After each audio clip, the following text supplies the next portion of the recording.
네, 이 박지원 대한신당 의원이 좀 재밌는 이야기를 했습니다. 그래서 이 김학의 사건과 관련해서 여러 차례 목소리를 내오고 또 관련 자료도 많이 가지고 있을 텐데 이 윤석열 총장 접대 의혹을 반박하면서 조국 장관과 윤석열 총장이 공동 운명체다 이런 말을 했어요.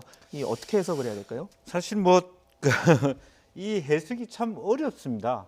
어떻게 보면 공동 운명체라고 하는 것은 예를 들면 윤석열이 문제가 있는데 조국이 덮어줄 수 있다 이런 오해를 줄 수 있는 부분이고, 그렇지만 원론적인 의미에서 박지원 의원이 얘기한 것은 윤석열의 문제가 없다 이렇게 얘기를 하고 있기 때문에 사실은 보니까 앞뒤가 잘 안 맞는 얘기죠. 이제 어쨌든 그럼에도 불구하고 어쨌든 윤석열이나 조국이나 결이 좋고 크게 이렇게 윤중천 같이 만약 이렇게 얘기할 수 있거든. 내 술 안 받아 먹은 검사 있으면 나와봐라. 그래.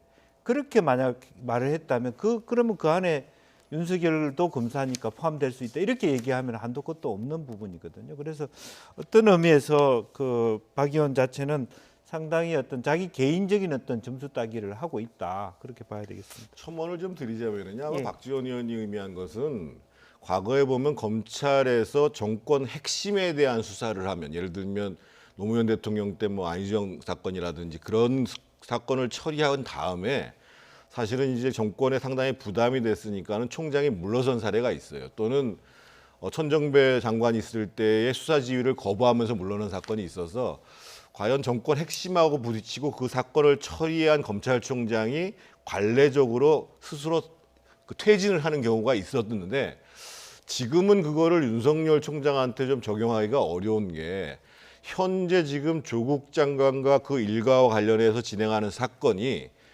기소가 돼서 재판을 진행을 하면 사실은 공소유지 문제까지도 매듭을 질 수밖에 없는 사안이거든요. 네.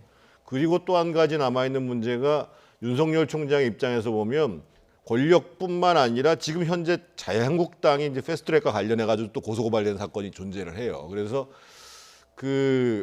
이제까지 봤던 것처럼 예를 들면 조국 장관이 사퇴하면 같이 물러난다, 이런 경우하고는 조금 다르게 이해를 해야 되는데, 아마 박지원 의원은 그거를 그 연장선상에서 말씀하신 게 아닌가 싶어요. 네.